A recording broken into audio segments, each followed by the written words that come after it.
Bonjour, je voudrais savoir quelles sont les mentions légales qui doivent figurer sur une annonce immobilière. Dans le but d'atteindre la neutralité carbone d'ici 2050, la loi climat et résilience a été votée. Elle affiche un certain nombre d'objectifs, et notamment dans le domaine du logement, avec des dispositions nouvelles concernant les annonces immobilières.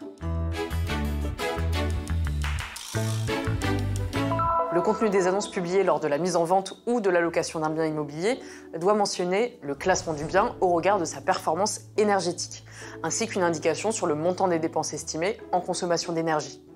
L'annonce doit également faire état de son classement en matière d'émissions de gaz à effet de serre. Jusqu'alors, si les professionnels ne respectaient pas cette obligation, ils pouvaient faire l'objet de sanctions.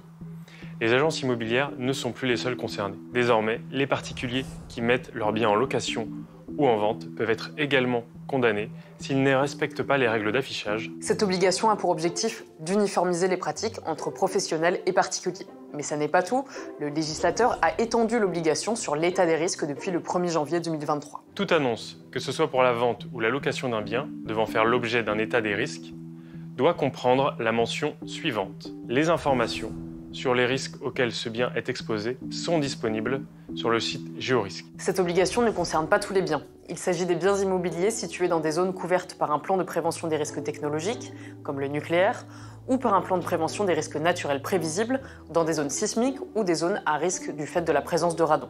Lors de la visite du bien, que ce soit pour l'achat ou la location, la loi précise que l'état des risques doit être remis au locataire ou l'acheteur potentiel.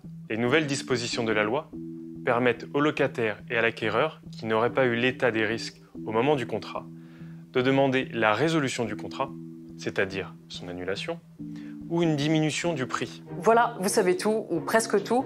À très bientôt pour un nouveau Consomag. Et pour plus d'informations, rendez-vous sur inc-conso.fr.